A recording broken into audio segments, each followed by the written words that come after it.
हमारे उत्तराखंड की कलाएं और यहाँ के मेहनती लोग ये तो सभी जगह फेमस है, लेकिन हमारे उत्तराखंड में एक ऐसे हुनर और हौसले की मिसाल भी है जिनके कायल खुद प्रधानमंत्री नरेंद्र मोदी हैं।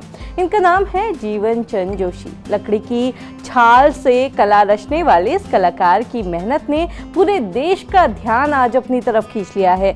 प्रधानमंत्री नरेंद्र मोदी ने अपने रेडियो कार्यक्रम मन की बात में न सिर्फ जीवन चंद जोशी की बात की, बल्कि उत्तराखंड की मिट्टी, यहाँ की आत्मा और यहाँ के लोगों के जज्बे को भी सलाम किया। पीएम मोदी ने कहा कि जिनके नाम में जीवन हो वो हौसलों से भरा ही होगा। नमस्कार, मेरा नाम है रक्षिता और आप देखना शुरू कर चुके हैं खबर उत्तराखंड। जीवन चंद जोशी हल्द्वानी के कटगरिया के रहने वाले हैं। 65 साल के जीवन चंद जोशी बचपन से ही पोलियो ग्रस्त है। बचपन से ही जीवन चंद जोशी को चलने फिरने में समस्याएं होती थी। हालांकि उनकी कल्पनाओं की उड़ान इतनी ऊंची थी कि उन्होंने छाल से सपने बुनने शुरू कर दिए।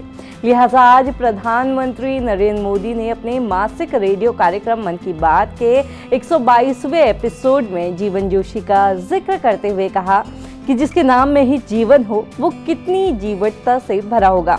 वो छाल जिसे लोग बेकार समझते हैं, जीवन के हाथों में आते ही धरोहर बन जाती है। बता दें कि जीवन चंद जोशी ने चीड़ के पेड़ों से गिरने वाली सूखी छाल से बगीट नाम की लोक कला को जन्म दिया।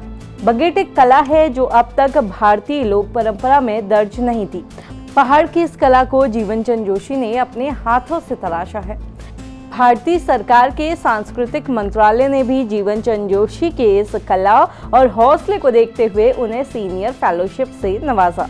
जीवन चंद जोशी पिछले 25 से 30 सालों से बगीट की कला में रचे बसे हैं। उन्होंने बगीट बनाना अपने पिता से सीखा और अब वो इसे कुछ स्थानीय बच्चों को भी सिखा रहे हैं। जीवन चंद जोशी का मानना है कि अगर सरकार इस लोक कला को संरक्षित करे तो पलायन रुकेगा, पहाड़ों को रोजगार मिलेगा और लोक संस्कृति को नई पीढ़ी। तो करीब 30-35 साल से इस काम को कर रहा हूँ और आगे भी कर रहा हूँ। सांस्कृतिक मंत्रालय भारत सरकार द्वारा सीनियर फेलोशिप मेरे को मिल चुकी है और अब मेरा प्रयास ये है कि मैं एक ट्रेनिंग सेंटर खोल करके कुछ लोगों को इसकी ट्रेनिंग दे करके रोजगार के लिए, स्वरोजगार के लिए इनको जोड़ूं। और आर्थिक स्थिति थोड़ा सा दयनीय होने के कारण मैं ट्रेनिंग सेंटर नहीं खोल पा रहा हूं, परंतु प्रयासरत हूं। एक छोटा सा अपने ही भवन में छोटा सा ट्रेनिंग सेंटर खोला हुआ है जिसमें 2-4 लोगों को कभी कभार सिखा देता हूं। आज ऐसे दौर में जहां एक तरफ पहाड़ खाली हो रहे हैं, वहीं दूसरी तरफ जीवन जैसे लोग पहाड़ों में उम्मीद की नई जड़ें रोप रहे हैं।